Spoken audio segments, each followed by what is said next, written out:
Ladies and gentlemen, please welcome to the stage Karen Holmes Ward.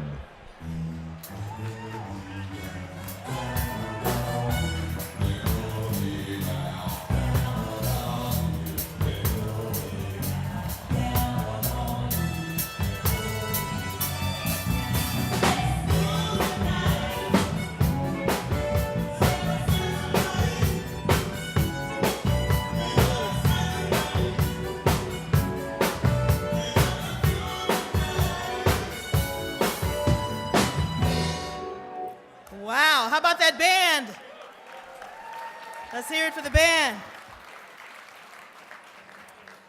Ladies and gentlemen, my name is Karen Holmes Ward, and I am so honored to be your mistress of ceremonies again this evening for the Whittier Street Health Center roast of Sam Kennedy. Yes.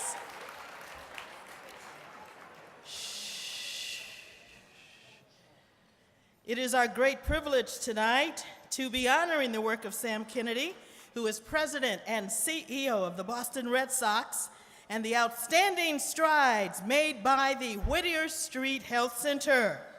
This is a very exciting evening that we have ahead of us, a night of uplifting music throughout from the Dave Macklin Band, the premiere of Whittier's latest institutional video featuring some of their wonderful patients, a silent auction, and of course, the roast of Sam Kennedy. Now, it is my distinct pleasure to introduce you to some key players for tonight. First, a home run hitter, Mr. Jim Judge, Chairman, President, and CEO of Eversource Energy.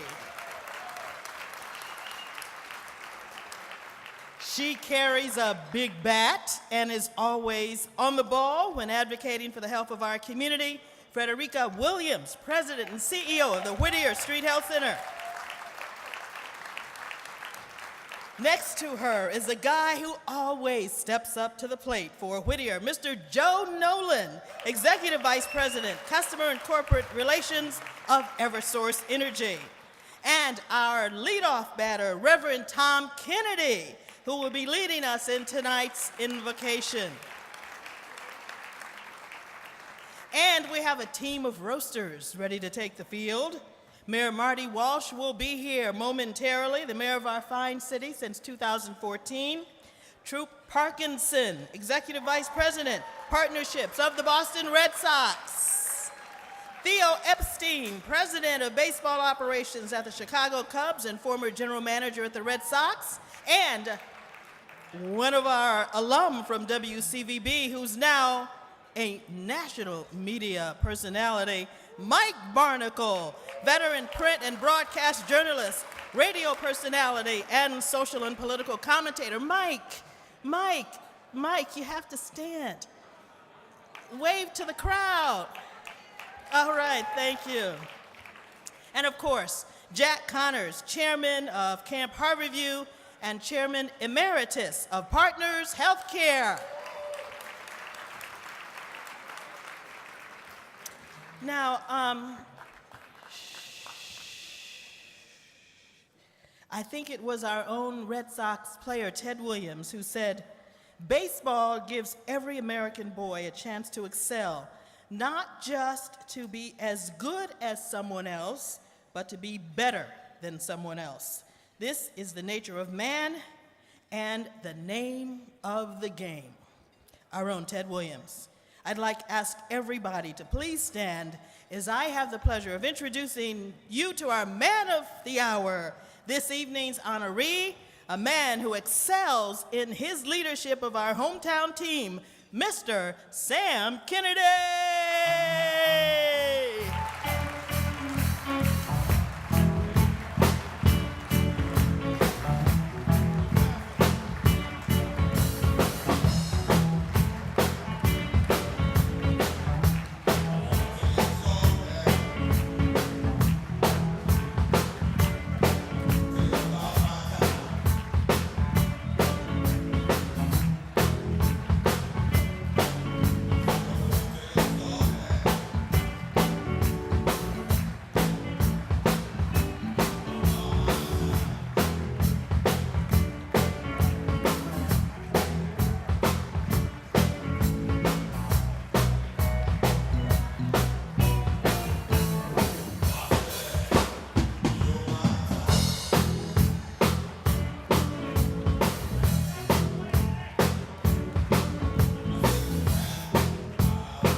All right, how did you like that entrance?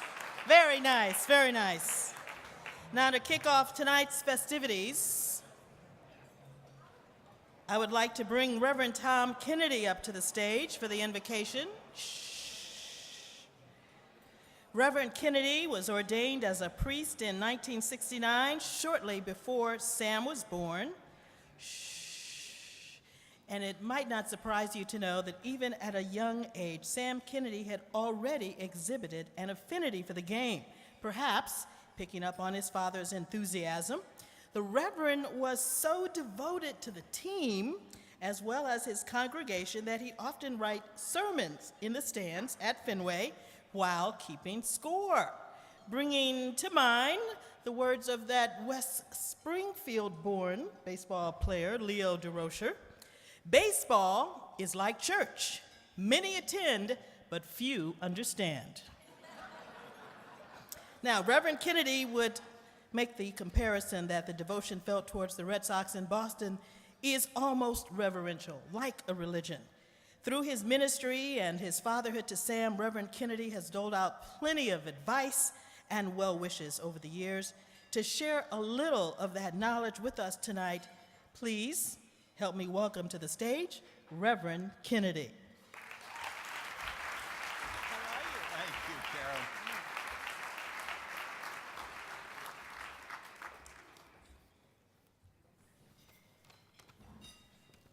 In case you missed it, my name is Tom Kennedy, Sam Kennedy's father.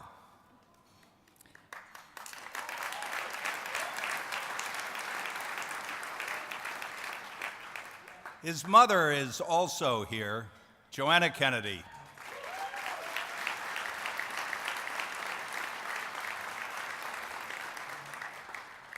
And I'm honored to be here and asked to give this invocation. And I assumed I was asked because I've known Frederica Williams for many years as we worshiped at the same church right across the street here in Copley Square at Trinity Church. There may be another reason, but I have a hard time figuring it out. For the only thing my son and I have in common, as Dale Barra said of his father Yogi, is our similarities are different.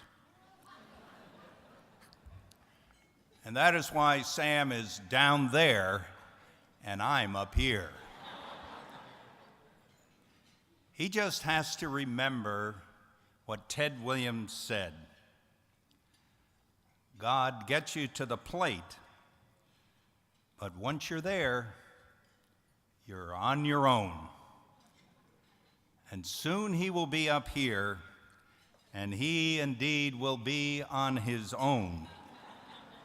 So let us all wish him good luck.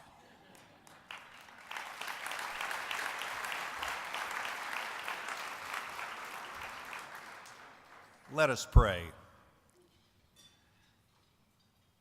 O God, Creator, Sustainer, and Redeemer, we give you thanks for the gift of this day, the gift of life, and your grace freely bestowed on all of creation.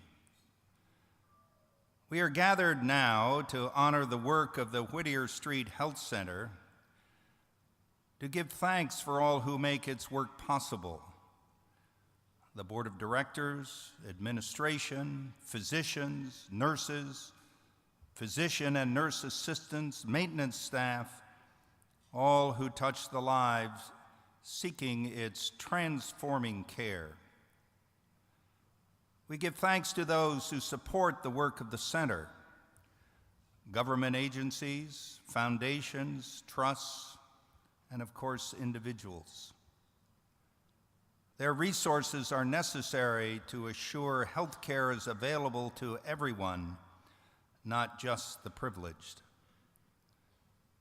As we celebrate Whittier Street's 85 years of service, we seek your guidance for Whittier's continuing service to the city of Boston and surrounding communities. We celebrate those to be honored with gladness and with humor. And we ask that the words of our mouths and the meditation of our hearts lead us to a larger understanding of your presence here. O good and gracious God, may our humor instruct while it entertains, for it can serve us from all our pretensions. Finally, we ask you to bless the food we are about to partake, giving thanks for those who prepare and those who serve it. And may we remember those who go without this evening, and that we may be empowered by your will and courage to do something about it. In your name we pray. Amen.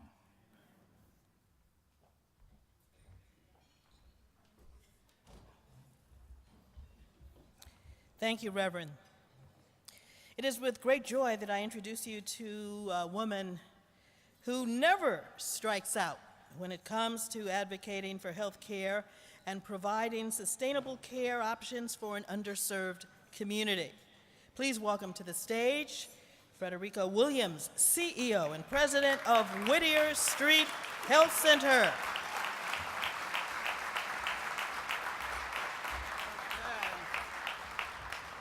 Thank you. Good evening, and welcome to Whittier Street Health Center's Roast of Sam Kennedy.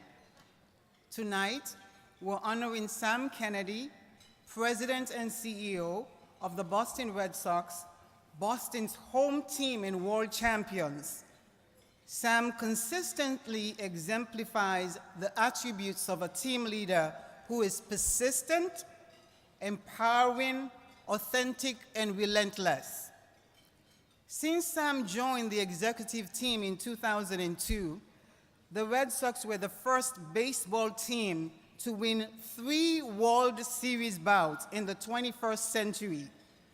The team was able to generate one of the most impressive continuous bids for baseball's highest prize in recent memory. Before we begin tonight's celebration, let me take a moment to express my gratitude to all of you for being here tonight. With your support of our roast, we are dedicating our service to helping every one of our patients have a winning season this season and every season through our authentic model of care and relentless efforts to reach the underserved.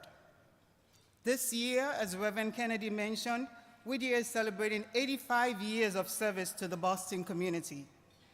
In our 85 years of serving as a beacon of hope for our patients, we have positioned ourselves as champions of health equity for the vulnerable citizens of Boston. In addition to a commitment to help to achieve health equity for our patients, we believe that there is also a strong business case for investments in values-driven and innovative programs that address health equity and reduction in health disparities. Health disparities not only result in poorer health outcomes for historically marginalized populations such as the ones we serve, this excess disease burden also leads to increased cost for all of us. Some of you may know that there is a 33-year gap in life expectancy between the residents of Back Bay and residents of our primary service area in Roxbury. So many people in need of medical services are denied access to care that is respectful, compassionate, and empowering, thereby causing the high mortality and morbidity rates we see in the communities we serve. At Whittier, we are maximizing value for each of our 30,000 patients and achieving the best outcomes at the lowest cost by providing care that focuses on the whole person and addresses the barriers to good health. While we are seeing improvements, we are also facing numerous challenges. In 2017, the opioid epidemic grew to become an even more significant problem for our communities, it has been challenging to witness the devastating impact of this epidemic in the lives of individuals, families, and children.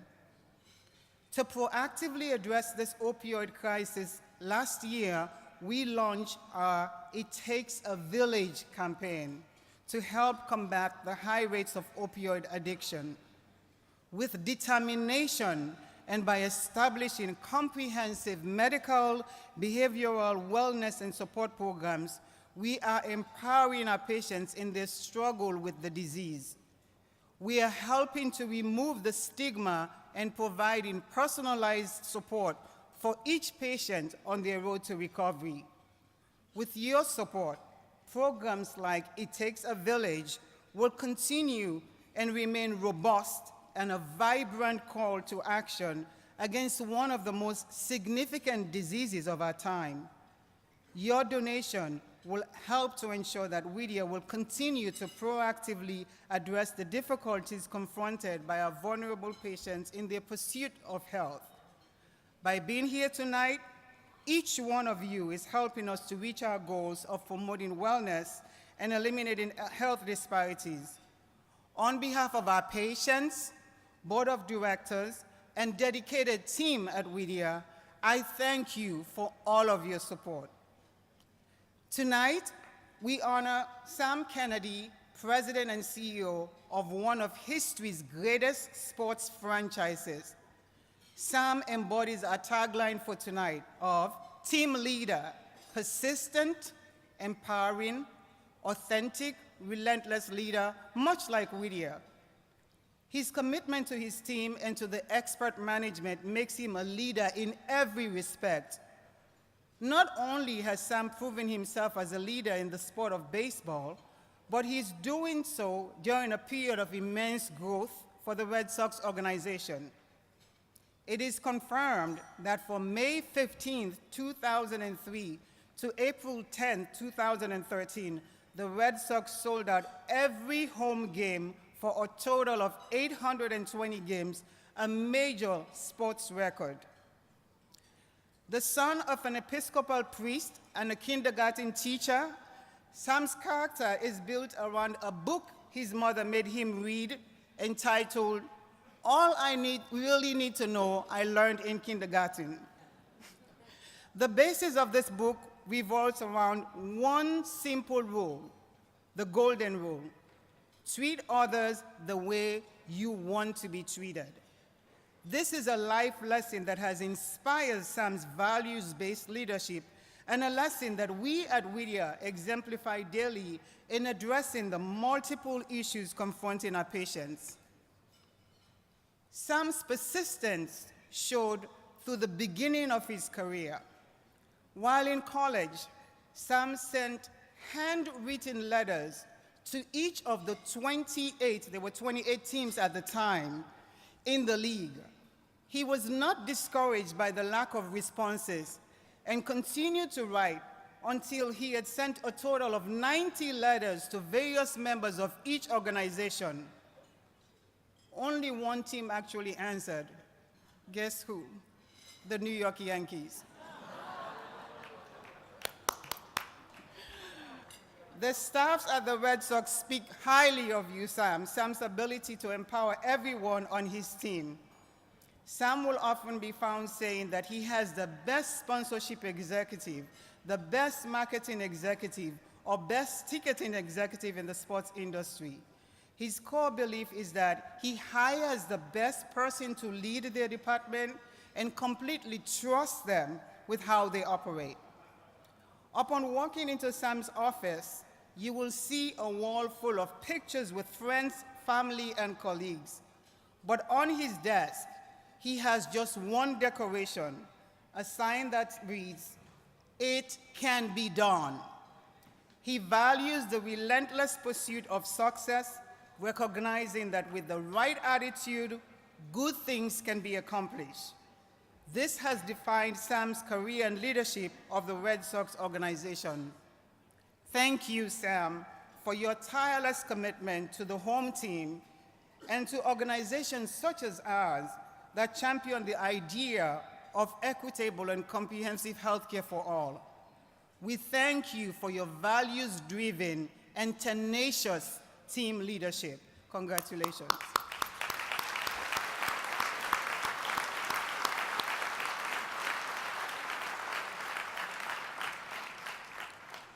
We at Whittier would like to thank all who have helped to make tonight's event possible.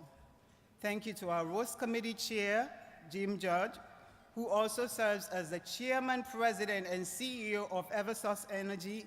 And thank you to the Roast Committee for all their wonderful contribution to tonight's success.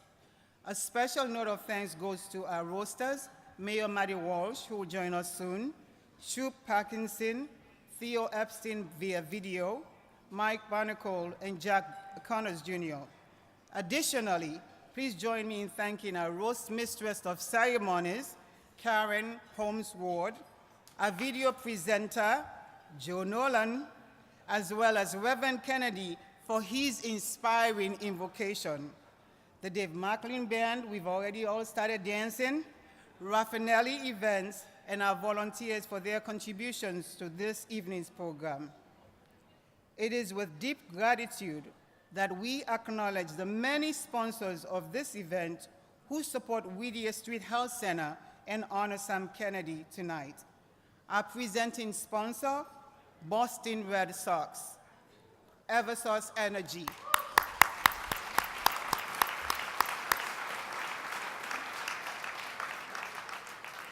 our lead donors, the Boston Bruins, Delaware North Sports Service, TD Garden, Jim and Mary George, Tom and Donna May. Our benefactors, Blue Cross Blue Shield of Massachusetts, Citizens Bank, Dana-Farber Cancer Institute, Raffinelli Events, and TD Garden.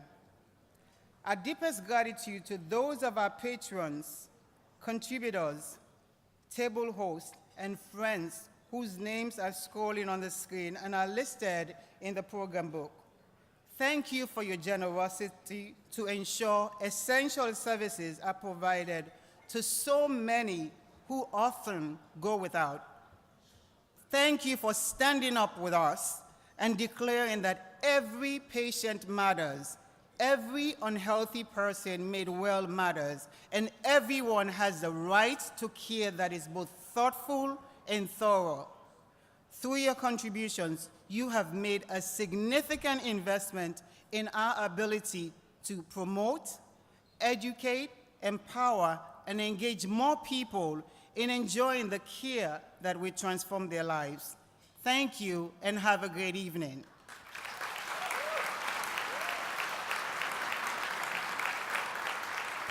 Yes. It is now my pleasure to introduce you to someone we at Whittier are proud of. Jim George, a native of Dorchester. I call him my Dorchester celebrity.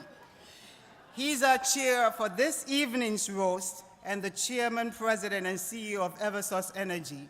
Please join me in welcoming Jim to the podium. Thank you. Thank you, Frederica, and if she didn't tell you, the accent would have given it away anyway, where I'm from. And thank you all for attending tonight and supporting this wonderful event. We're very excited about the programming tonight, and couldn't be more pleased to support the relationship between Whittier Street and the Red Sox, which is undoubtedly a winning partnership. Both entities have teams, and each understands the importance of doing what will benefit the team, whether that leads to a World Series championship. And how about the start this year? Isn't it amazing, these Red Sox?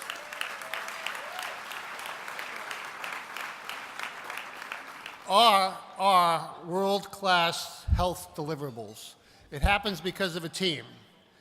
Before we begin the roasting of Sam, I want to take a moment just to appreciate the dynamic, tireless health center at the heart of it all, Whittier Street Health Center. Whittier has been a driving force for change in the Roxbury neighborhood that they call home.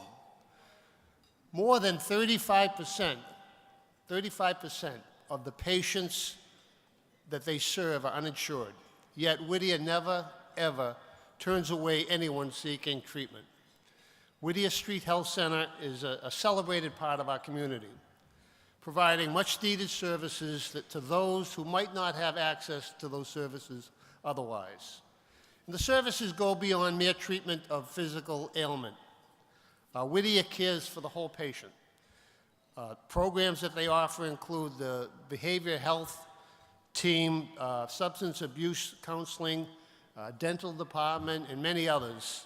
It illustrates how invested they are in the this health center, how invested it is in the physical, emotional, and social well-being of its patients. Frederica Williams and her wonderful team at Whittier really are game changers for our community. So thank you for your extraordinary contributions and accomplishments.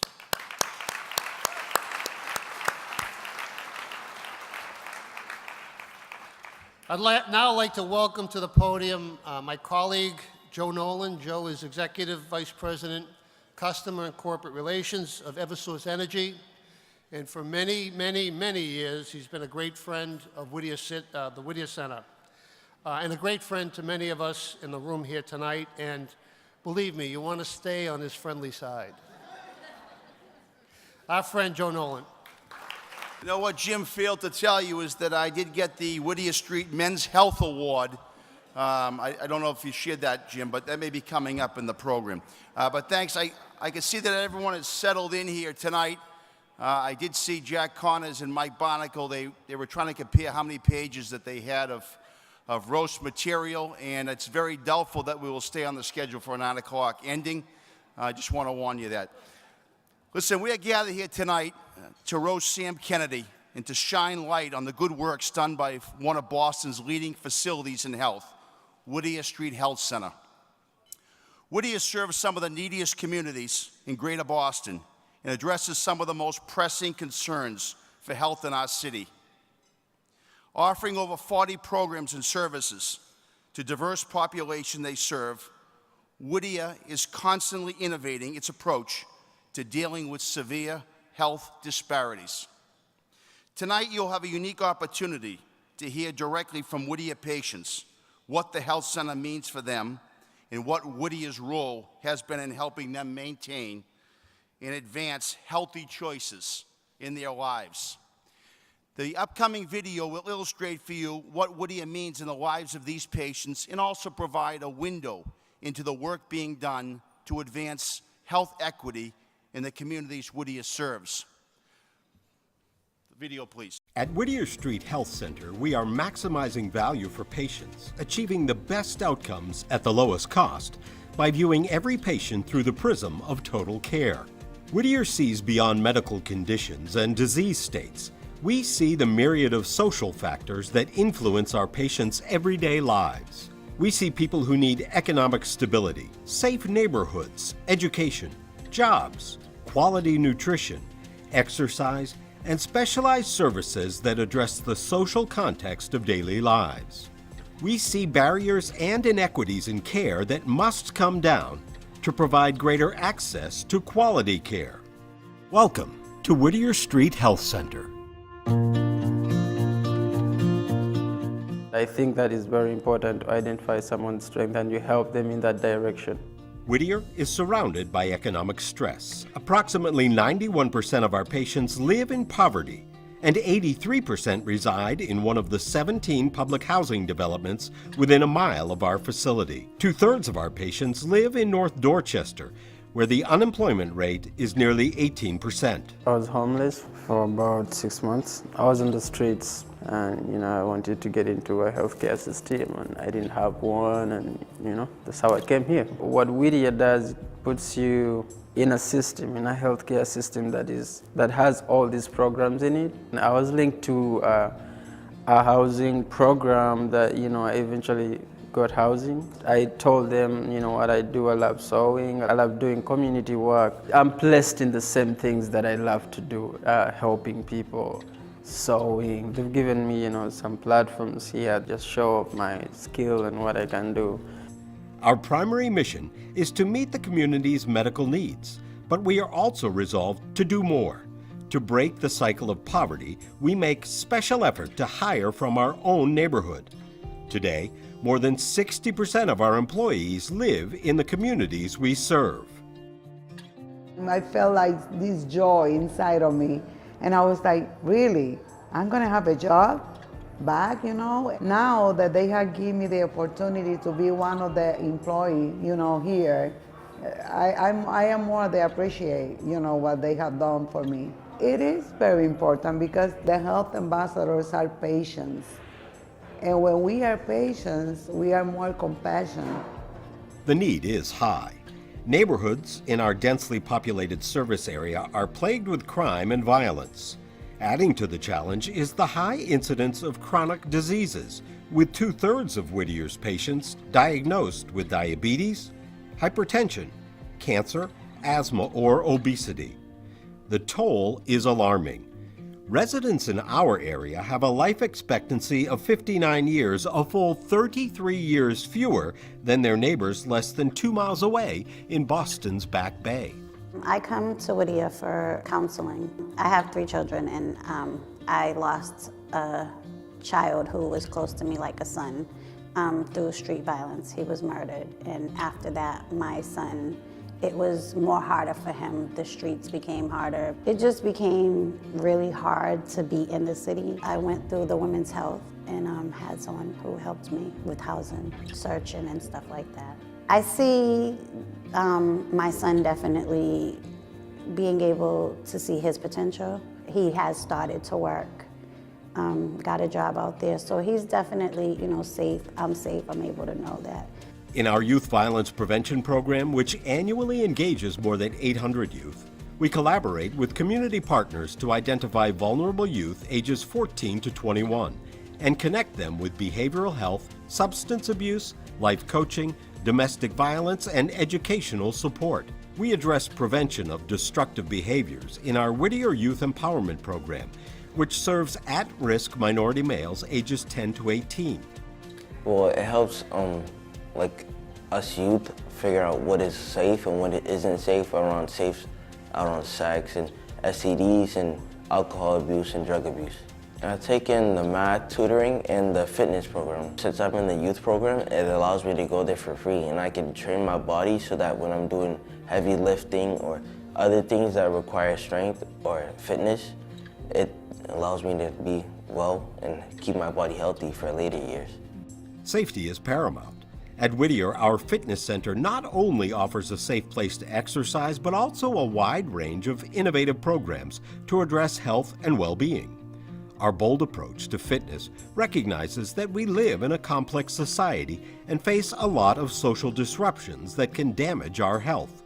Our bodies know how to fix themselves. They just need to be given the right tool, and that is what we offer our patients. This place has been a godsend. I have been seeing nurse practitioner Leslie, and she's been helping coordinate with my rheumatologist and other specialists over at BMC. She helps keep track of my fitness and wellness activities downstairs because I spend a lot of time down there, whether that be with nutrition, working out, taking classes, the wellness program. I've been here for it all. It's been fantastic.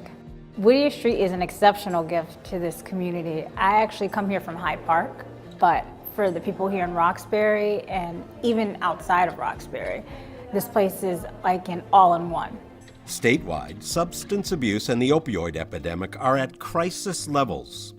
In the neighborhoods we serve, the treatment of opioid abuse is unequal, focusing largely on punishing offenders with jail sentences instead of access to education and healing resources, often provided in suburban communities.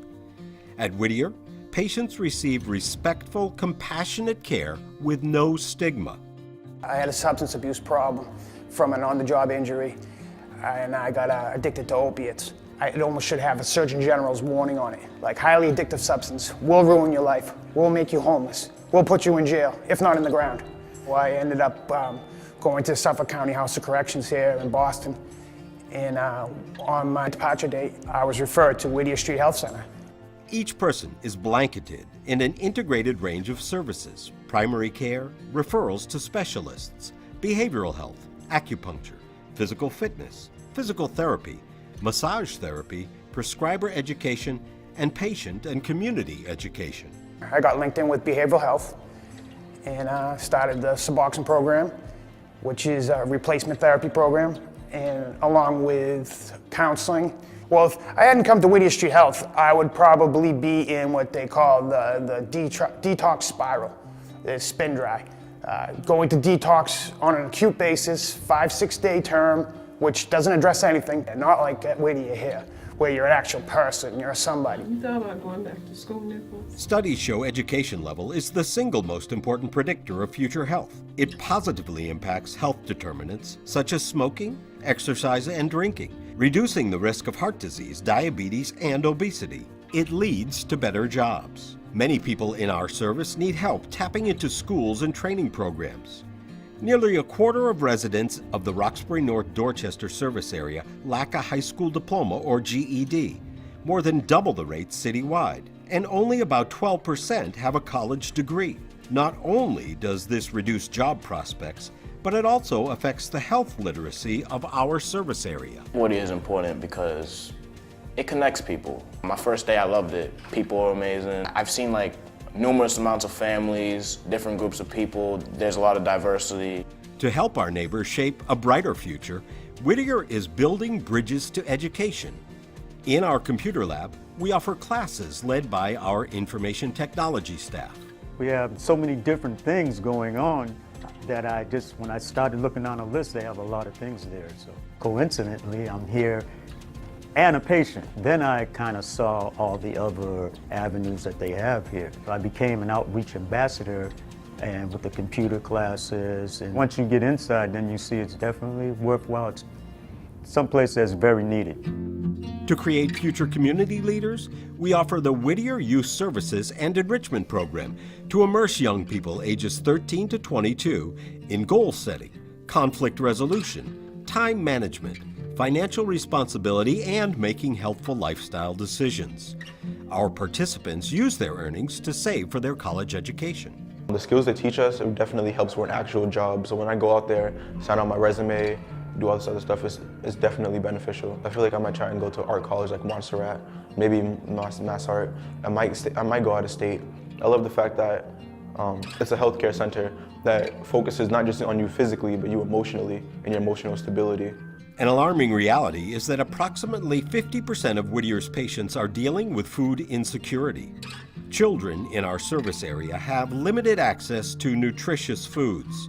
Pregnant and nursing mothers are struggling to nutritionally support their babies. People with chronic diseases often are unaware how nutritious foods can help manage health conditions. Families find it difficult to find quality, affordable meats, vegetables, and fruits in local grocery stores. Eating healthy is not cheap, so the Fair Foods $2 bags have helped me and my family a lot. When you can get healthy food for a good price, that just makes it easier for low-income families such as my family and I. Taking a hands-on approach to improving the nutritional profile of our community, Whittier offers a teaching kitchen, prescription for food, emergency pantry, trustees mobile farmers market, fair foods, women, infant, and children or WIC programs, and a community garden. In this area, you have a lot of people who receive food stamps and, the poverty level is kind of bad. So with this program, a lot of people come and they get a $2 bag, as many bags as you want, for potatoes, onions, and whatever that's come out of the garden. It's a big help. I enjoy seeing it grow and then actually going out and picking my own greens and bringing them home and preparing them from the ground and to my stove and to my stomach. I enjoy it a great deal. Whittier practices anticipatory care, not just repair care. You don't wait for your car's engine to start smoking before you get it serviced. Our primary mission continues to be offering quality medical, dental, eye, and behavioral health services in 2 sites in Roxbury and North Dorchester. I found that Whittier Street had people in the communities that had no idea what to do about their health. We try to empower people and tell them how important it is to be healthy. There's a healthier way to live. And we also concentrate on the context of our patients' lives, empowering them to address the complex range of social factors that affect health and well-being. I was at the halfway house after I got out of prison, and they sent all the guys from there over here. I have a prosthetic leg, and I have HIV, and I had all kinds of, I was having seizures, I had all kinds of health problems, This girl, Diana Biverette, who was my medical case manager, and Diana got me the ride. She put in the paperwork so now I have the ride. So I don't have to take subways or anything like that, It was just tough, with one leg and, Diana's the one who helped me get that dog. She drove me on her own, in her own car to the shelter, to get the dog.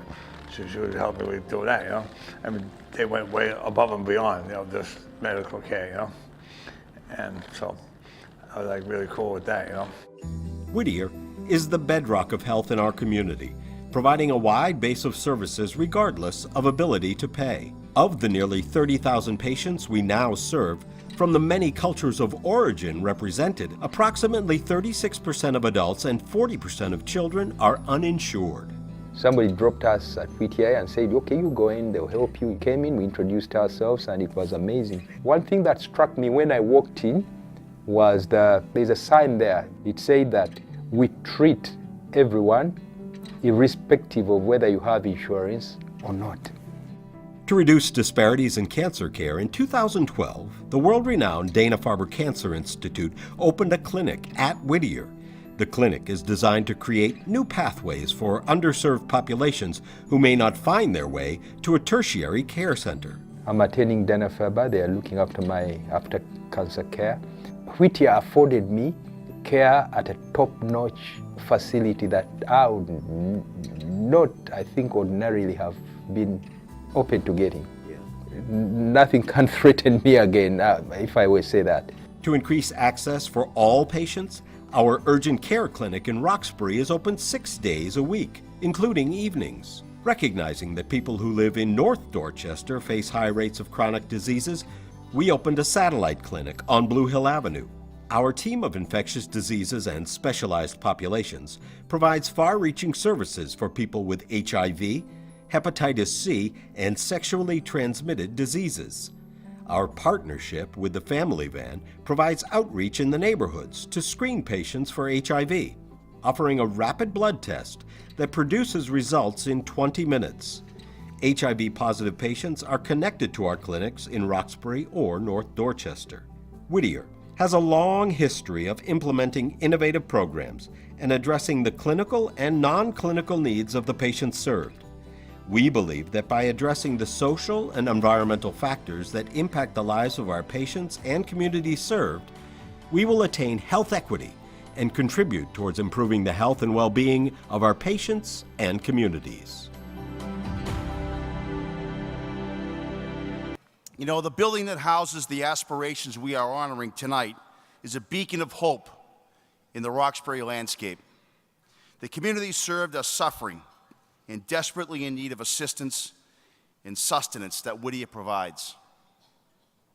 Poverty can have a significant effect on mental and physical well-being of those who are unemployed or underemployed and facing challenges of abject poverty on a daily basis. In order to counteract these health disparities, Whittier knows that it must offer many strong services and programs that address the heart of the matter, the suffering of the whole person, the whole patient in need, seeking out the care at Whittier on a daily basis. Whittier's unique blend of services address health care as well as public health and social services. Tonight, let's take a moment to appreciate the things we take for granted: health insurance, reliable transportation, and relative good health. What might your life be like if you didn't have those things and you didn't have Whittier Street Health Center? The staff and spirit of Whittier is renewed every day at the Roxbury facility.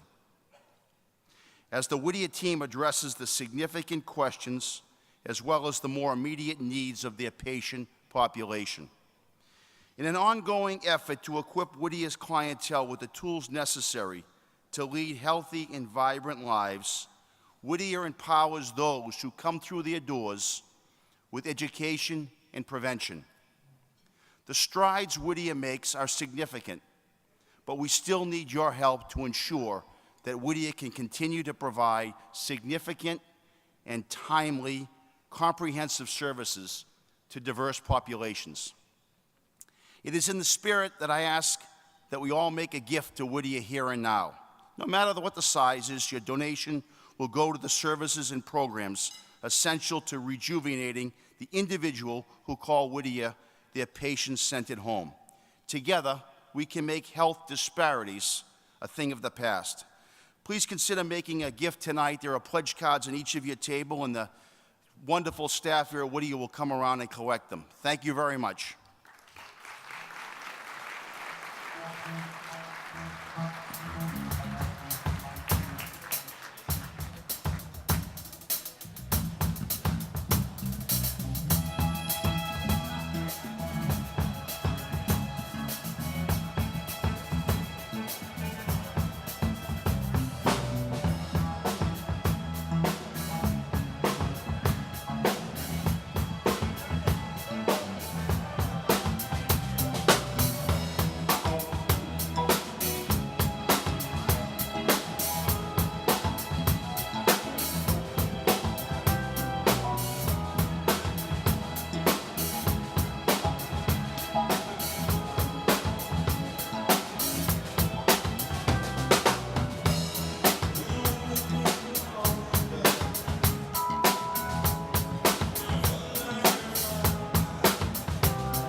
All right, it's a lovely day indeed to support the Whittier Street Health Center.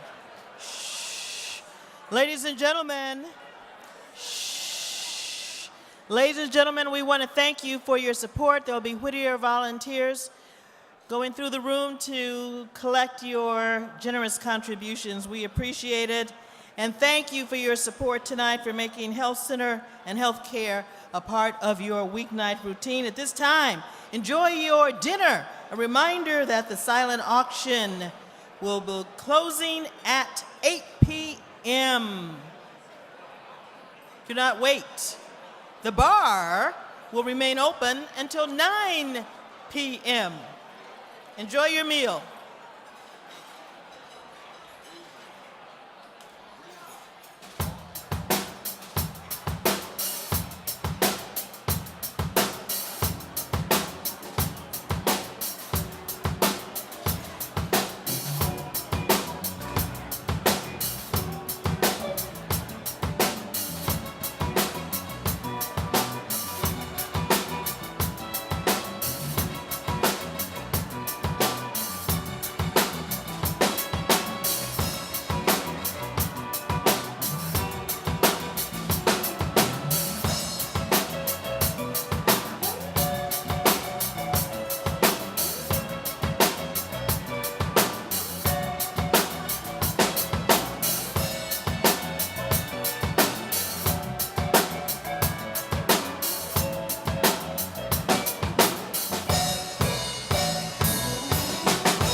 Ladies and gentlemen, please welcome back to the stage Karen Holmes Ward.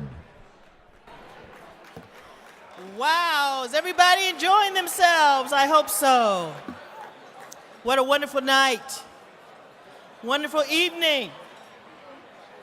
Special occasion with evening's friends, colleagues, and of course the Whittier family.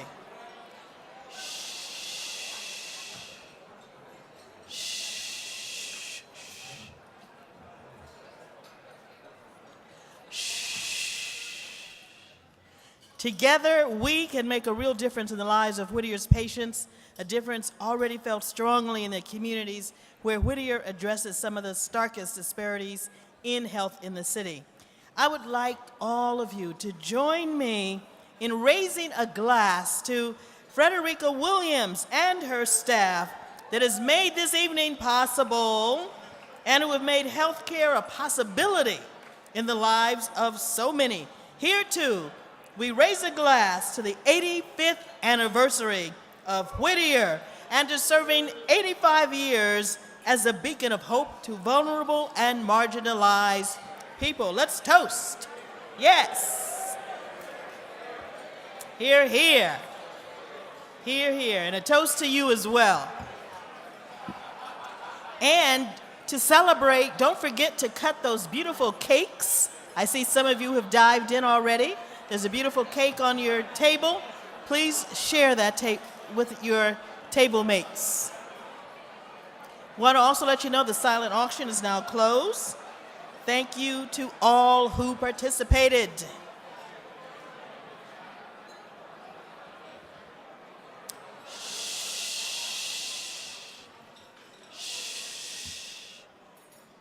All right, everyone, it's time for the roast.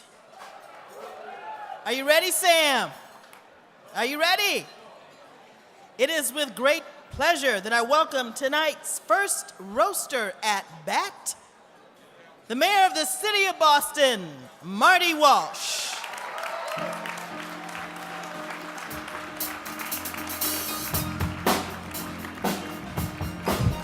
Keep playing.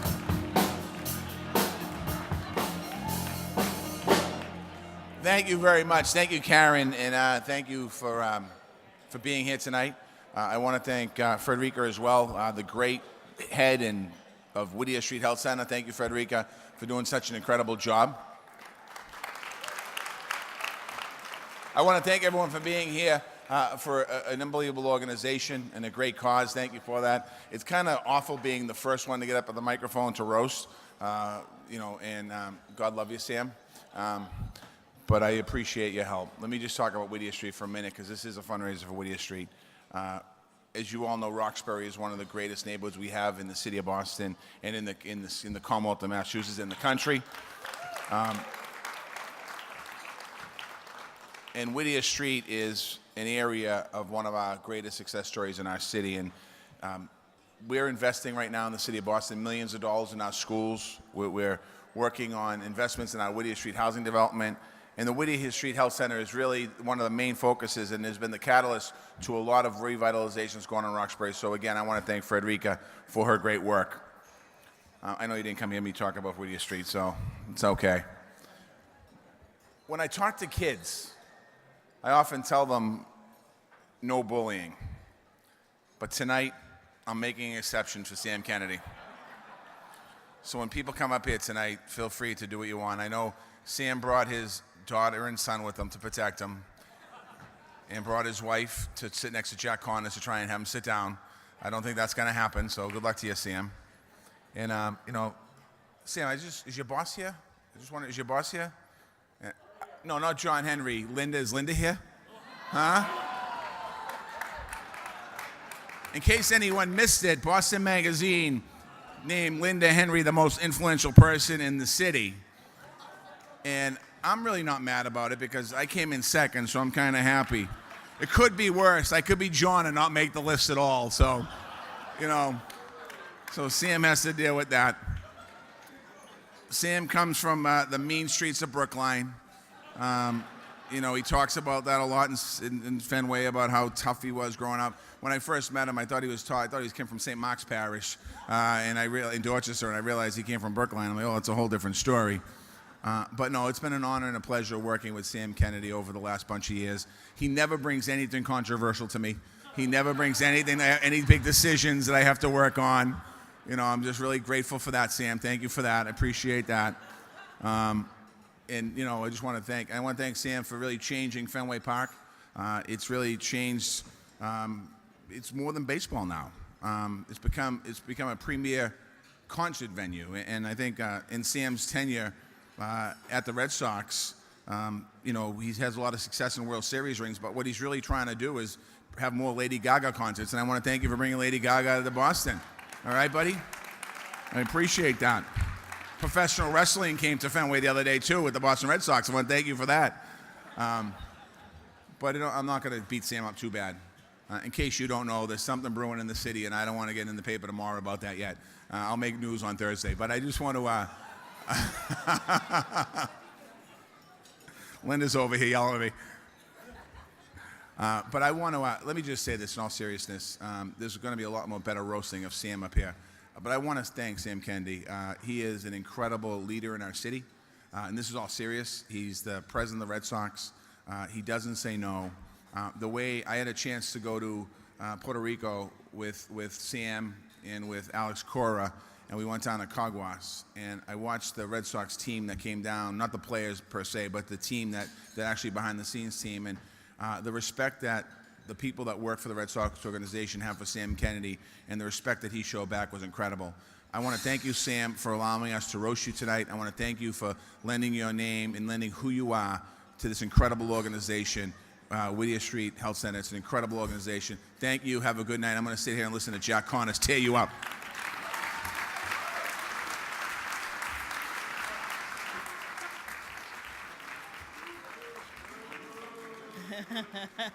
Thank you very much, Mr. Mayor. Next up to the plate is Troop Parkinson, Executive Vice President of Partnerships at the Boston Red Sox. Troop.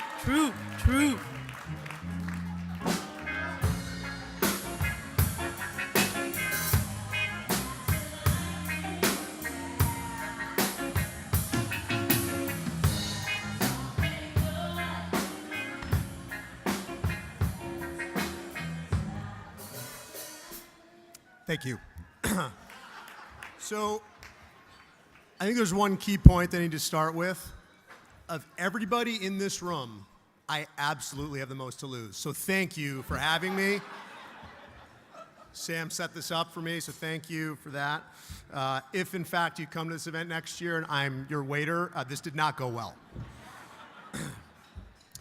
So I've been lucky enough to work for Sam for the last 17 years, and I have a lot to be thankful for. I have tons of things to thank him for, specifically the roadmap he showed me to get to the top. So when Sam was hired, well, a lot of you know our story, right? John Henry, Tom Werner bought the Red Sox in 2001. They hired Larry Lucchino from San Diego. Larry brought in Sam to be kind of the head sales guy, right? And we've all heard the story about Sam, and the mayor just mentioned it, you know, mean streets of Brookline, shadow of Fenway Park, father's a preacher, Theo Epstein, blah. I mean, like, the most annoying story you've ever heard. I mean, I've heard it so many times. We've rehashed it here. I can't even believe we're talking about it. So anyway, you know, he comes home, and... Hey, Troop's kind of trying to keep his job up here. Quiet in the back. Thank you, Karen. Shh. Thank you. Anyway, so 8 months into Sam's tenure, Larry brings in another guy named Mike D to be Sam's boss. And we could have a whole nother roast about Mike D if anyone knows him in this room. That would be longer. So Sam was not happy about this. He's an ambitious guy. He wants to get to the top. He was not happy about the added layer to get there. So right away, Sam sort of hatched a plan. And I brought up a prop that you should all understand. If you can't see it, maybe the screens can show you. But this is a knife. All right. Sam is very good at using this knife. So he spent the first few years of his tenure at Fenway Park figuring out a way to get Mike's job. So he's a very successful guy, and soon enough, amazingly, Mike was sort of pushed out, took a job with the Miami Dolphins, terrible franchise, Southwest Florida, total disaster. And 3 days later, Sam is the chief operating officer. Again, I don't know, I'm not a connect the dots guy, but clearly some things went on there.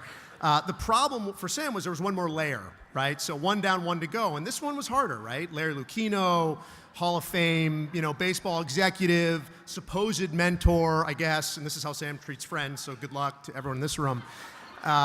It took him a little longer, but this worked again. And just a few years ago, as many of you know, Larry was exiled to Pawtucket, Rhode Island. And if you've ever been in Pawtucket, I think exiled's an appropriate word for sure. So again, Sam, thank you for showing me how to do it. Now, at least before this roast, I only had one layer to go. It may be more after this. But at least I have a little bit of a path. So in Sam's tenure as president CEO last few years, it seems like 1,000 years, but I think it was only like 2 years, he's tackled a ton of very serious social issues. He's done a tremendous job, and he fancies himself internally as sort of a community activist, right? Like a man of the people. And what's interesting about that, and I don't know tons of men of the people, but I don't think they all have 2 houses. Seems aggressive. One in Wellesley, tough town, no question. One in the Cape, and again, he has a summer house in the Cape. He has a job where he works in the summer, so that just could be a waste of money. Again, I don't know. He has multiple cars, right? He has like 3 cars, okay? Just so you know, he has 2 children, neither can drive. He's married to one person as far as we know. I don't think 3 cars are necessary, and again, I'm not a climate guy, but that's probably not good either. Again, but he's a real guy. We all know this. The other thing he preaches in our office, and this is very important, preaches being inclusive, right? You got to be inclusive. It's like one of our founding things, the whole gig, right? Inclusive, fine. But what's weird about being inclusive is when Sam does, in fact, go to the Cape, and his house is great, right? It's right on the beach it's a public beach, but it's on a beach. And, he thinks it's private, but it's definitely not private. You'll find him literally, I'm actually not kidding about this part, shooing people away from the front of his house on the part of the beach that he thinks is his. Again, community activist, man of the people, freedom fighter, the whole thing. But I don't know. You're talking about families, children, animals. Get them out of there, because if you can't totally see the water, that's an F. That's who wants it, right? So I understand. So anyway, aside from being the sort of community guy, he has, as the mayor mentioned, done a great job bringing other events to Fenway Park. Hockey, soccer, concerts, football, you name it, it's great. Now, a lot of people may think it's a revenue move, right? Like, we're trying to make more money, Sam's a revenue guy. Maybe not in this case, okay? So if you peel back the onion a little on these events, let's talk about hockey for 2 seconds, right? Put down a sheet of ice, everyone wants to play, fantastic, come to Fenway Park. What's super weird about this one is most of the key slots for people to use the ice, it says, it's sort of like a tee sheet, right? It says Wellesley Youth Hockey. And again, I understand Wellesley, tough town, no one has ice, no one can afford ice. So I get it, you gotta give these guys a shot, but they shouldn't have kind of all of it. Now, in fact, Jimmy and Allie, Sam and Amanda's kids are here, and they're both in the sort of Wellesley Youth Hockey program. So again, probably a coincidence, I'm sure they're not related at all, but that's just, again, it's just the facts. I'm just trying to lay it out for you guys. Some other things that get a little tricky on that side is when the ice at night's cool, right? Under the lights, skating at Fenway, great. So all those slots also gone. This is all true, by the way. Also gone, and all it says in there is Kennedy Club, right? So the Kennedy Club is Sam's men's league hockey team, which is embarrassing enough in itself that he plays on a men's league hockey team, I think. But he also has taken all the ice, and they have jerseys that our jersey partner made for him. Again, if you think any of these people I've mentioned have paid at all for this, you're crazy and you're overserved. You need to be taken out of this event right now. So I don't know. Some people in our business call this corporate abuse. Again, you can figure it out on your own. Even just last week, right? We hosted a high school baseball game. Great. 2 struggling high schools, Belmont Hill, St. Sebastian's. Again, They probably don't have fields. These kids probably have never, been to Fenway ever. So I'm glad we opened up the ballpark. What's crazy is Sam set it up so that our whole operations staff, these people work so hard, right, all year, every single game. He made every single person come into work this game like it was Game 7 of the World Series, right? Okay, there were maybe 9 people in the stand, maybe 10, give it 10 people. 10 people in the stands for this game. What's crazy also about this is Jamie Kennedy, Sam's son, he goes to Belmont Hill. Again, no idea why it's happening like that. It's probably me. I'm probably connecting the dots way too much. I've just let you decide if it's aggressive. And the side piece of this, I do have to apologize to everyone in this room. If you attended a game at Fenway Park over the last 17 years and you happened to come to a game where we were honoring the Trinity squash team pregame, I'm sorry, because we've done that every year for the last 17 years. And I literally thought squash went out of business like 7 years ago, so I didn't know we were doing that.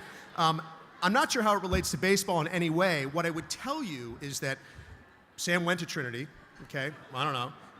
Sam also recently was put on the board of Trinity. Again, I'm not a corporate lawyer, but it just seems like how many ceremonies and free tickets get you on the board? I don't know. It seems harder these days. Maybe it's easier. I'm not really sure. So something someone told me a very long time ago was that you can tell a lot about a person from what their office or workspace looks like, right? And it was mentioned a little earlier, but you walk into Sam's office and 3 of the 4 walls, tons of pictures, right? Which is great on the surface, memories and, partnerships and people and clients and hugging, that's great. But then when you actually walk up to the pictures, you notice a couple of very key factors here, okay? First one is Sam is in every single one. Aggressive. But everyone has their own issues, but that I think aggressive. 2, you've got celebrities, players, and local political figures also in every single picture. Fine. Also weird, but fine. The third thing is, and this is, to each their own, no family. No kids, no Amanda, Tom Kennedy, great, nothing, okay? Again, whatever, you make your own choices. The other weird part about this is all the faces of all these folks in the picture. Half of them they have an awkward, almost horror movie, scared look, like they're being accosted by the Mr. Bean of the Red Sox, who's just, grabbing them. Or they're blurry because they're trying to get out of the picture. So it's like, the whole thing's a little aggressive for sure. I also think, I think the most scary part for me is that the person who's taken all of these pictures is his wife, Amanda. He makes her take all the pictures. And I mean, honestly, the guy that's 98th on the top 100 list, which if you kept reading after 10, like you have too much time on your hands, has a private photographer? Again, seems aggressive. I don't want to judge. This certainly isn't about that. And the final thought I'll leave you with, because I've already probably extended this way too long, we all know that Sam is kind of a serial name changer, right? That's his thing, right? He likes to sort of change names. And I would just tell you guys, if you're getting comfortable with the Whittier Street name, I wouldn't. I would just, this guy, that is right in the crosshairs, everybody. So this will be different when we walk out of this place. And now I'm not sure if I'm supposed to do this, but to say a nice thing, in all seriousness, Sam is a tremendous guy, tremendous friend, tremendous leader. Our culture at the Red Sox, we think, is extremely strong, and that starts with Sam. So he deserves all, the accolades he's going to get tonight and in general. And if you just give me, it was a little disingenuous, but I definitely need a bonus this year, so I'm hoping that kind of helps you along. Thank you guys very much.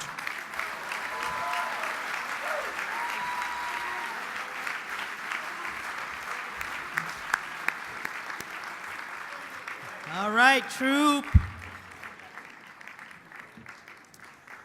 And the next batter up to pay tribute via video is Theo Epstein, president of baseball operations at the Chicago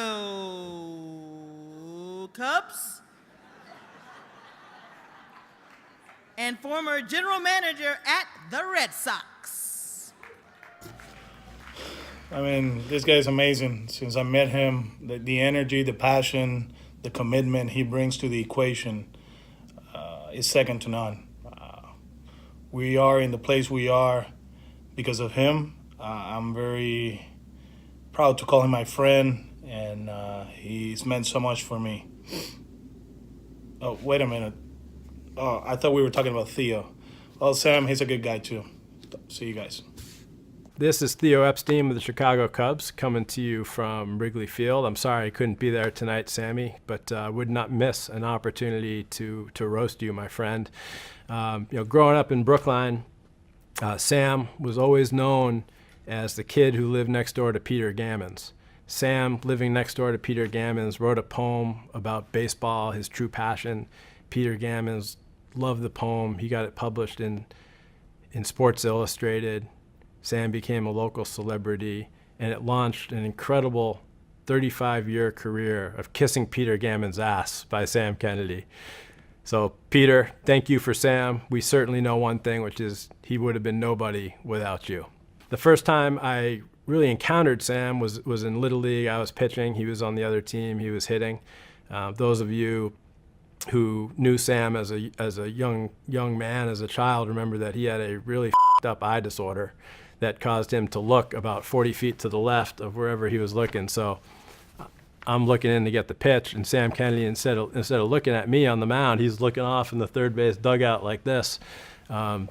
Really threw me off. Yeah, I think it took me like 4 pitches to strike him out instead of the usual 3. So way to go, Sam. I'm glad you got that corrective procedure done. We were both proud members of the Brookline High School Indians.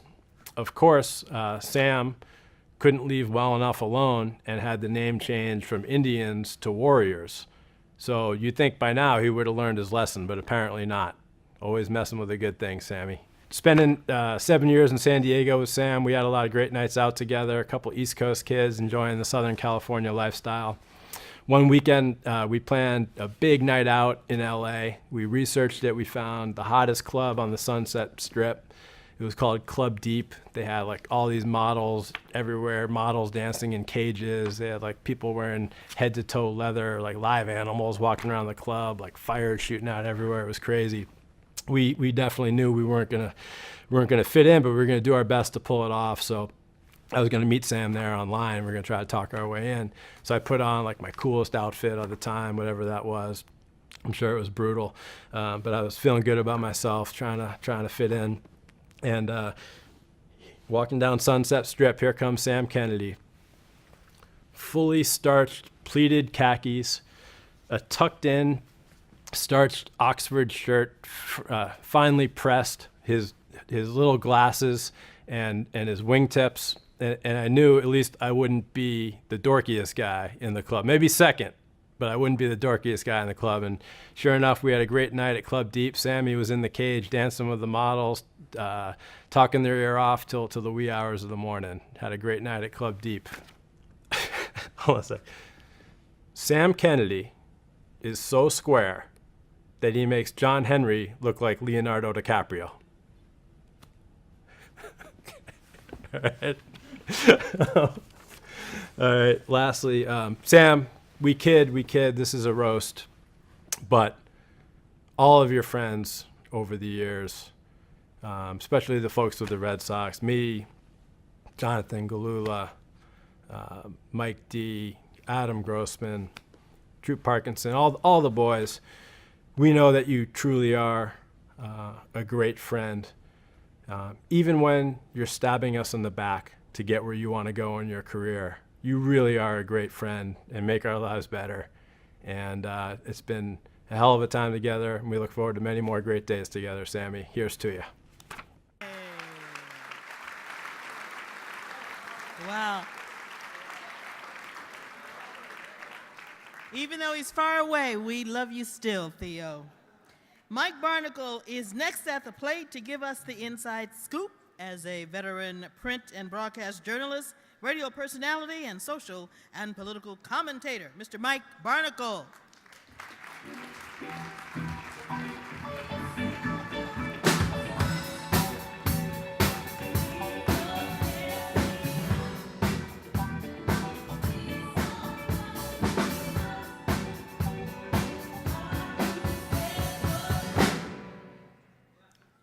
That's my walk-up song. Sammy, Do you have any idea how long Theo has been waiting to drop that Leonardo DiCaprio line? Oh, man.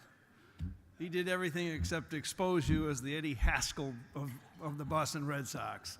But in any event, listen, little off the page here before I begin. I want to thank everyone here tonight for being here and for contributing to a cause, the Whittier Street Healthcare, and Frederica runs it like no one else has ever run anything before, because the film that you watched showed people who live in this country, many of whom might not have one of the most important words in the English language, J-O-B, job, but they all have a right to the most important thing in this country, health care. Nobody wants to be born poor. Nobody wants to have a family or a child without health care. And we live in a country now where our nation's capital devotes a large part of its time to walls. One party controls all three branches, the White House, the Senate, and the House. You, being here tonight, with your contributions, your time, your effort, and your energy, are helping to break down the wall that exists between those who don't have health care and those who do. So thank you.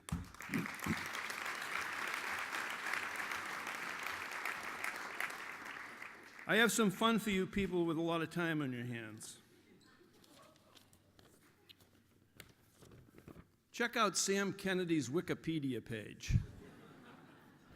First of all, Reverend Tom Kennedy is here tonight. You've had a severe limitation on language being used. It's a minister. He showed up in his collar basically telling me, don't know F-bombs. That's basically what he was saying. But Sammy's Wikipedia page is really, it's instrumental. Joanna, where's Joanna, Sam's mother? Did you write and edit this thing yourself for Sam? Did you know Sam was captain of the football and hockey and baseball team at Brookline High School? Okay. Brookline Light, okay. Sam played football and baseball at Trinity College. Okay. I called Evan DeBell.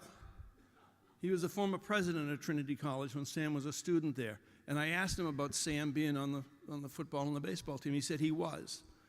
He said, and he was such a pivotal player on both teams that before every NESCAC championship game, that's the league that Trinity is in, either in football or baseball, Sam was called in by the coaches who told him that on behalf of the team and themselves, the coaches, they wanted to give Sam something before the game. Chicken pox, so he couldn't play. So that was Sammy's contribution. Sammy was a wide receiver. Look at him. He looks like a human Q-tip. I mean, I always thought Jack Kennedy was the whitest president named Kennedy from Brookline, but look at Sammy. Oh, God. But Sam and Theo have been joined at the hip for a long time. Theo just referenced it. Sam was in San Diego with Theo for several years. He was part of a big deal when John, Tom, and Larry bought the Red Sox and took over the team in 2002. And they gave Sam a $5,000 signing bonus. He didn't have that kind of money, so he had to ask his dad for the money. And he finally came up with the $5,000 for him, and he went to work. Sam went to work for Larry Lucchino. And Sam's not that quick on the uptake. He was 35 years old working with Larry before he realized it was okay to smile in the office. You'd have to know Larry to appreciate that joke. One of my favorite stories about Sammy is his first year. Well, actually, it was 2004. He went into the clubhouse for the first time. Sam doesn't know a whole lot about baseball. For instance, tonight the Red Sox are playing in Toronto. Sam thinks when the Sox go on the road, they're away. He doesn't think they play. I mean, you watch a ball game with Sam up in L1, it's fun. It's really fun. You know, he'll turn to you and say, is Mookie really his name? Is that his real name? The Red Sox are in the white uniforms. Yes, Sam, they are. But anyway, he went down to the clubhouse for the first time to talk to Tito Francona, then the manager, all-time great guy. Tito didn't know who he was, and he looked at him, he said, hey, see that sign up there? No visitors allowed. Sam had to leave. These sounded funnier before when I was actually doing them. Anyway, but one of the highlights of Sam's life was the presentation of the World Series rings, the 2004 World Series rings. After nearly 100 years, through Theo's hard work,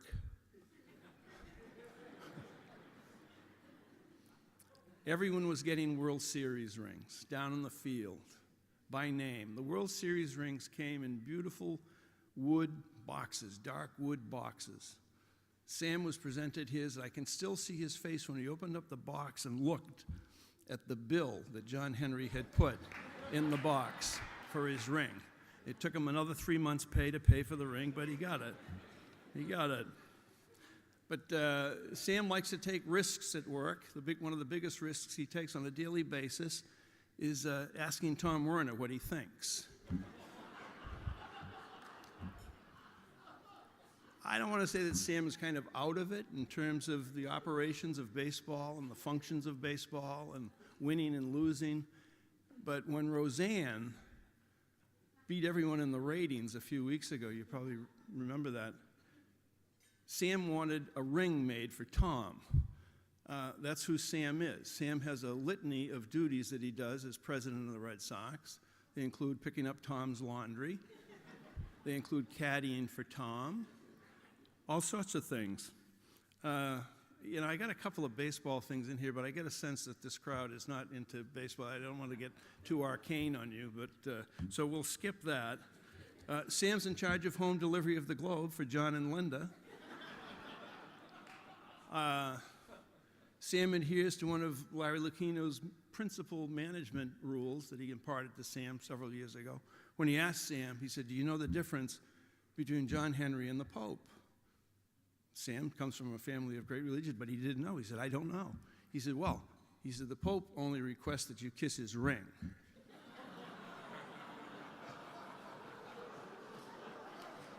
Oh, it's that kind of a crowd, huh? Okay. All right. Jack, though, aren't you comforted by the fact that we have a president of the Boston Red Sox who's still carded at the cask and flagon? Which he's there quite a bit. But listen, this is all bullshit that I have written down here.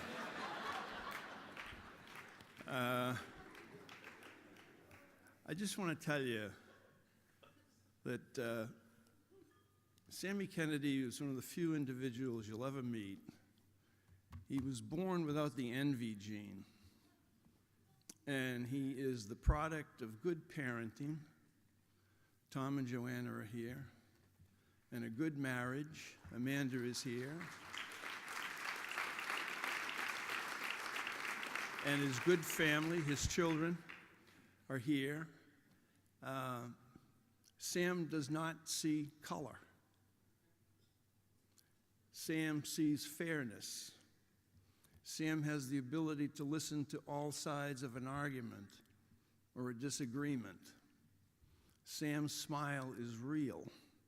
Sam's heart is big. And Sam has my application to move up in my seats on his desk.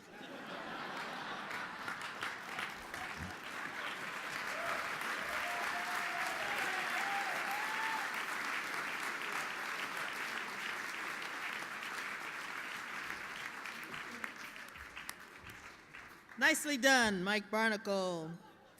And rounding out the lineup, we're pleased to welcome a heavy hitter, Jack Connors, to the stage, Chairman of Camp Harborview and Chairman Emeritus of Partners Healthcare.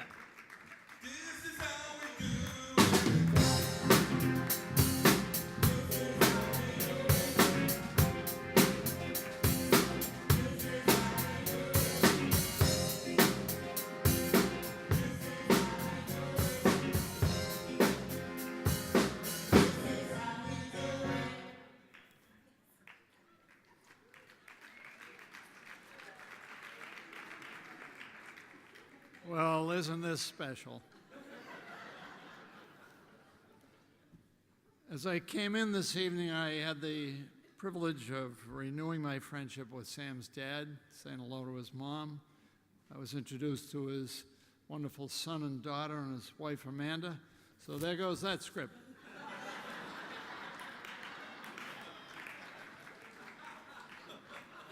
We're going to go with Plan B, ladies and gentlemen.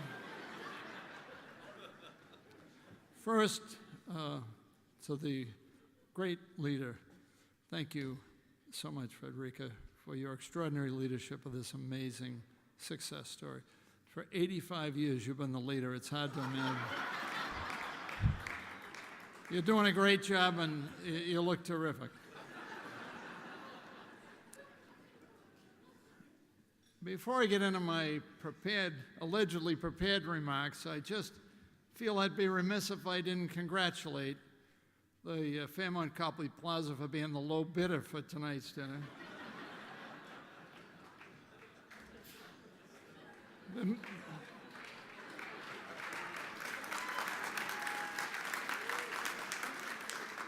The meal and the service, everything was well done, literally.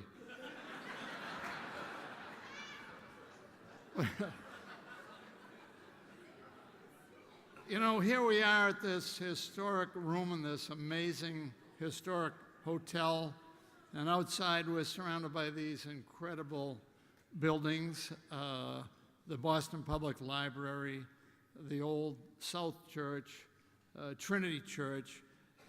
In fact, we're surrounded with history, but not just for those of us that live and love Boston, but for those of us who visit Boston.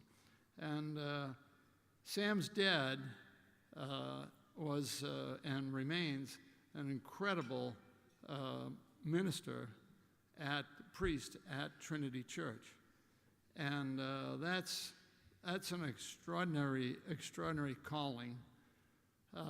Sam met with his dad early on and said, Dad, I'm thinking of following you into the ministry. And his dad said, you know, you ought to take a look at baseball. He really brings so much to the game of baseball, and his success is extraordinary, having not too long ago been named not just president but CEO of the Boston, a tremendous accomplishment.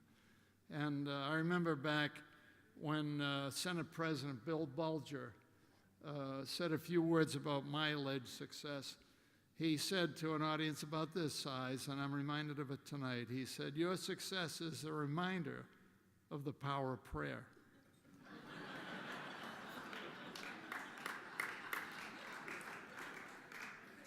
So, one thing, if you visit Trinity Church, and everyone is welcome at Trinity Church, it's really a national treasure.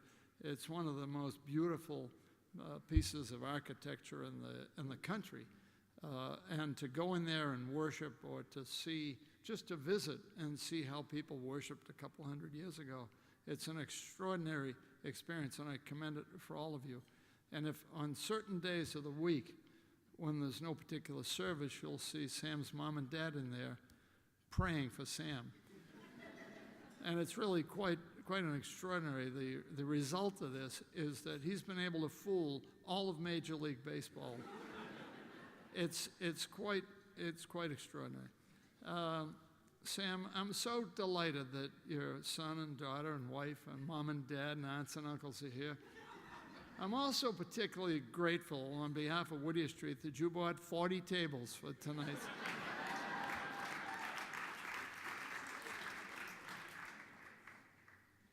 So I was speaking with Sam the other day, and I asked him what his goal was for this year. Now, we all know what an exceptional start the Red Sox. I mean, it's historic, really. And I said, Sam, what is it that you hope to accomplish this year? You know, you and your owners have been responsible for winning 3 World Series, which is really quite extraordinary. I'll be 76 in June. The only World Series that have ever been won in my lifetime have been won by this ownership. It's quite incredible. But I figure Sam's got his own agenda.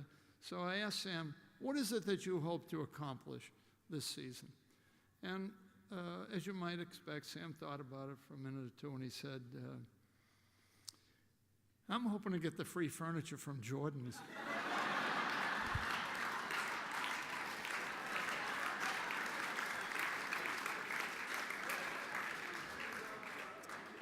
And we had an opportunity to be invited to visit with Sam and the family in Wellesley. They have a beautiful home in Wellesley, and as you know, as you've observed, they have a wonderful family. Amanda and he have built something very special, as their mom and dad did. And so we were invited to Wellesley. And I, to be honest with you, we live in Brookline. I don't know Wellesley that much. It's usually an overnight trip. But we were invited to Wellesley, and you know, the streets are not like Arlington, Berkeley, Clarendon. Wellesley is designed a little differently, shall we say. And when I got to Sam's Street, I wasn't quite sure, it's a long street, I wasn't quite sure which home was his until I came upon a guy with an orange flag who waved me in to Sam's driveway and charged us $55.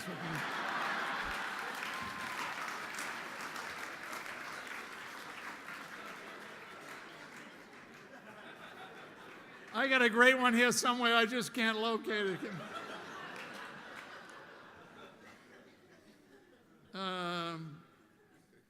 Sam was so moved by his family's experience at Trinity Church that he passed up an invitation to attend or matriculate at Harvard and Princeton and chose Trinity College.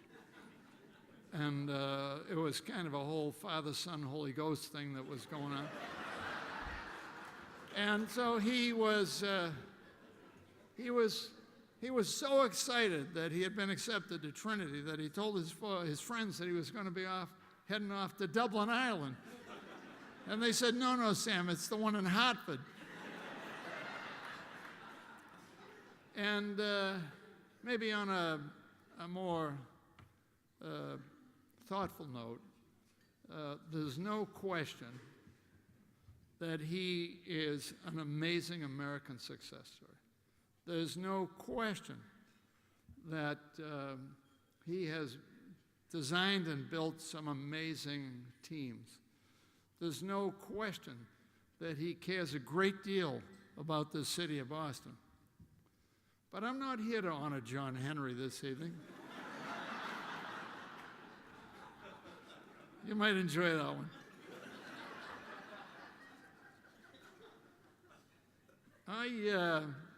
I had the privilege for a little over 40 years of being in the advertising business. And I always got a kick out of wonderful, talented, creative people in the campaigns they come up with, not just for our agency, but for agencies around the world. I just enjoyed the business, and I enjoyed advertising lines, slogans, etc. When I was a checker taxi driver in Boston as a junior and senior at Boston College, even back then, checker had a line, don't take a chance, take a checker. Every checker driver is an escort. I love that kind of stuff. Or for Purdue Chicken, where they said, it takes a tough man to make a tender chicken. And then, of course, I came across the amazing campaign for Dos Equis, which, you know, beer is beer, basically. I mean, Sam Adams might argue with that, but essentially, they're all kind of within the same zone, you know? And so advertising is important to beer companies because it allows them to develop a personality. And one of the personalities, I thought this was a brilliant campaign, and some of the lines from that campaign, I thought, there were over 1,000 lines, but I thought there were 5 or 6 of them that really spoke volumes about our honoree this evening, Sam Kennedy. Allow me to just kind of lead you into a few of these. The Dos Equis campaign was entitled The Most Interesting Man in the World. And there were some very special headlines for this son of a preacher man. Let me share a few. His business card simply says, I'll call you. He's won the Lifetime Achievement Award twice. When he drives a car off a lot, a new car off a lot, it actually increases in value. He lives vicariously through himself. He once made a weeping willow laugh. At museums, he's allowed to touch the art. If opportunity knocks and Sam's not home, opportunity waits. So I am completely confused here at the moment.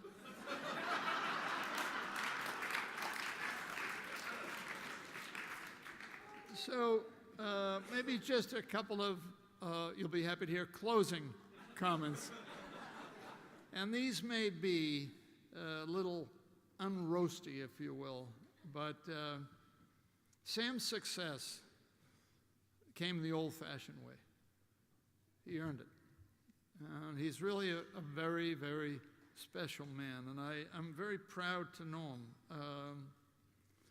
I want to just tell you, I spoke with a very dear friend of his and a classmate who's now Jay Monahan, who's now the PGA commissioner. They had some great talent come out one year at Trinity College. And Jay made the, so I called Jay, and I know Jay's brother's here. I said, Jay, I need some dirt. And Jay wasn't about to give up his friend, but he told me one story that I think says it all about our friend and the reason we're really here tonight. He said that once in a while, like twice a week when the Red Sox are in town, Sam will take a fistful of tickets and he'll go down to Lansdowne Street, or what formerly used to be called Jersey Street. It's currently Yawkey Way.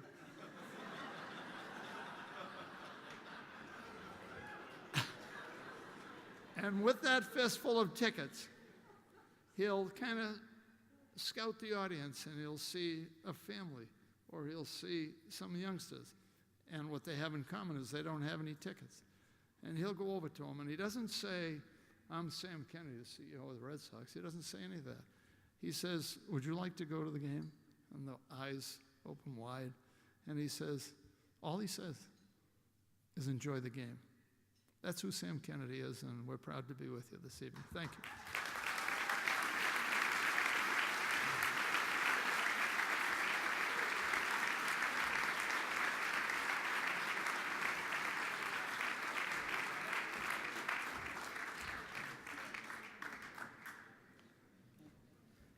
Thank you. Thanks to all of our roasters. Thank you, Jack. Now it's our turn to present to you Sam Kennedy Award, and I have invited two of our youths, Salah Ali and Rona Bowen, to lead us. Thank you. We're presenting several awards to Sam.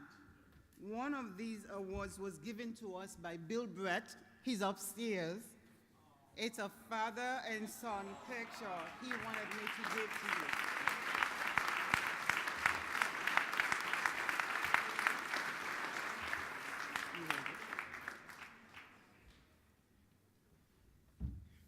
And of course, to add to that wall of fame, we have this poster for you, for our team leader, and the award. So Karen, we're inviting Sam up to the podium so we can do the presentation, and she is going to lead us in a sing-along. I want you to join with me. Take me out to the ball game. Take me out to the crowd. Buy me some peanuts and Cracker Jacks. I don't care if I'll ever get back. For it's root for the home team. If they don't win, it's a shame. For it's 1, 2, 3. At the old ball game.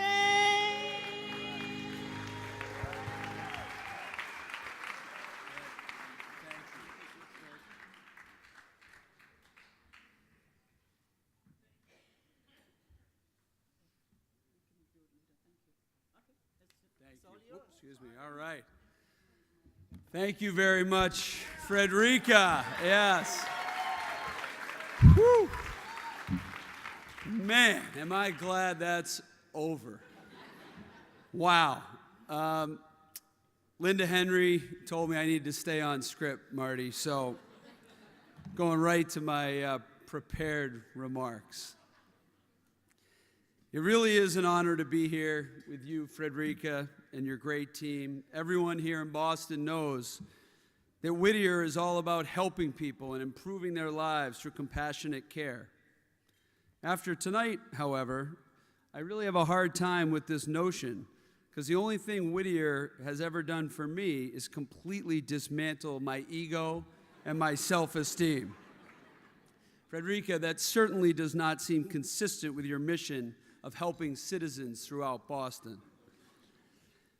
I'll get back to Frederica and our hosts in a moment and the importance of tonight, but now I definitely need to take a minute to address my friends who had such kind words for me at this great event.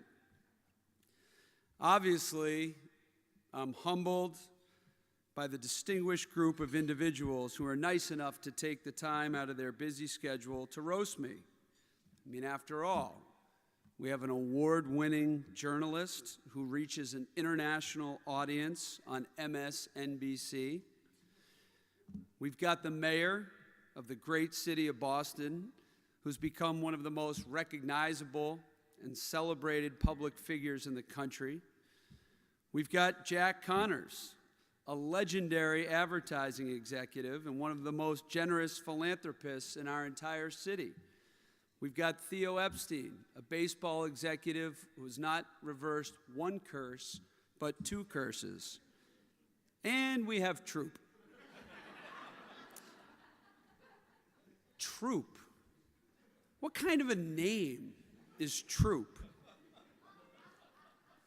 That's what I said. It means a lot to me to have Troop and my other colleagues, the men and women of the Red Sox, here tonight. I thought Troop had been a friend and a colleague for 17 years. And after hearing him speak tonight, I have only one thing to say to Troop. In the words of our reality show president, Troop, you are fired.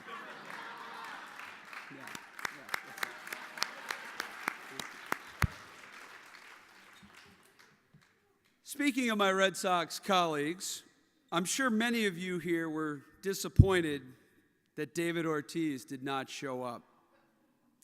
As you know, he was supposed to be one of the roasters, but he had to cancel at the last minute. And you've heard me say publicly time and time again that David is the most important player in Red Sox history for not all that he had done for us just on the field, but everything he did for our city off the field. Over his many years with the club, he won 3 World Series titles. He was very active in our beloved community. And Big Papi was always there in the clutch, right when we needed him the most. Well, except for tonight. And clearly not for me. If David Ortiz is the most important player in Red Sox history, clearly I am the least important CEO in Red Sox history. Thanks a lot, David. It means a lot to me. And to Mike Barnacle, I grew up reading your articles in the Boston Globe. Then I watched you on TV broadcasts. And now, well, I really just have to deal with you. But that's okay. Each week I have support group conference calls with your co-stars, Mika Brzezinski and Joe Scarborough, just so we can compare notes about all of your comp ticket requests, parking passes, and all of your inaccurate presidential race projections. My mom will never forgive you for that one, Mike. There's no way he can win. There's no way he can win. But in all seriousness, Mike, you've always been a representative of the everyman, a voice for the little guy, a true man of the people. Yes, that's right. It must be really difficult to be such a champion for the average Joe when you're married to the vice chairman of Bank of America. I love you, Mike. And to Marty Walsh, the honorable mayor of our fine city. Mr. Mayor, I really do appreciate you being here tonight. It means so much to me and Jimmy and Allie and Amanda. We were all together that night you called me in August of 2015 when it was announced that I would be succeeding Larry Lucchino as president of the Boston Red Sox. What you said to me that day still resonates. You told me it's not easy to follow in the footsteps of a legend, and you knew that better than anyone after taking over for the late, great Tom Menino. You told me to always be myself and to not focus on replicating the style, success of your predecessor. And Mr. Mayor, I can honestly say that by your third or fourth term, you'll probably figure that out. By the way, we had a lot more and much funnier material lined up for Mayor Walsh, but we really do enjoy our concert business at Fenway, so I think I'll shut up and move on. Theo Epstein. I had no idea there was going to be a video, so I have no idea what to say about you other than, unfortunately, everything he said in the video was 100% true. Saskia, thanks for being here tonight. Leslie, thank you for being here tonight. It means a lot. And someday, somehow, we'll get Theo back here in Boston where he belongs.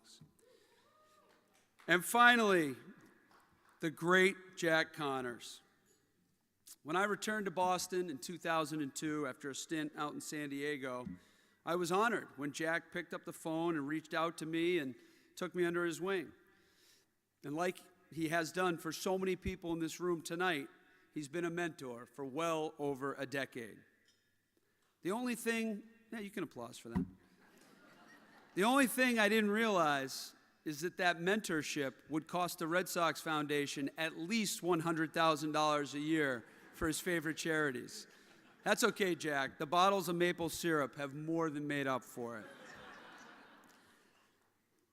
And everyone knows that Jack and I, despite our close friendship, are on separate sides of an important debate about the renaming of Yawkey Way. And for months, Jack has been talking about how there's a compromise or a better way forward for both sides. So I want to make sure I say this publicly and finally put this issue to bed once and for all. Jack, your longstanding suggestion of Connor's Way simply doesn't work. On a more serious note, despite my damaged self-esteem and bruised ego, the laughter shared at my expense this evening is raising critical funds to allow Frederica and all of the great people at Whittier Street to continue their great work in Boston. Each and every day, they are on the front lines of healing and caring for some of Boston's most vulnerable residents.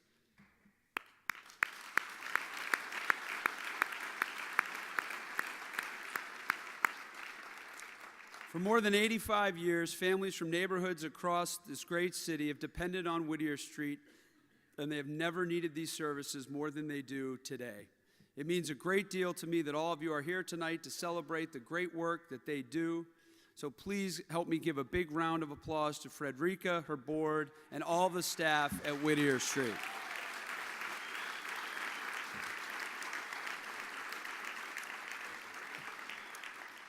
Jim Judge, Joe Nolan, everyone in this room knows this event would not happen without you guys, so thank you so much for putting it all together. Thank you, Joe.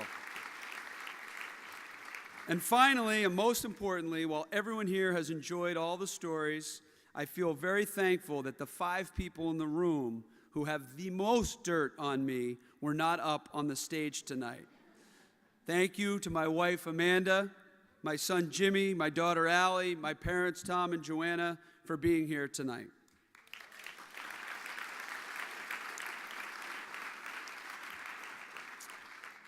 Whittier Street is all about improving the lives of others, and for my entire life, my parents have shown me the playbook about what it means to be engaged citizens in your community. As an elementary school teacher and as an Episcopal priest, they have devoted their lives to the fulfillment and betterment of others. And I feel so fortunate to have learned these lessons from them. I could not have asked for a better system in helping, support system in helping me reach my dreams in professional baseball, and I want to thank Mom and Dad for all they've done for me and for the people throughout all of Boston. Thank you all for being here tonight. Have a great evening. Thank you very much. Frederica, thank you.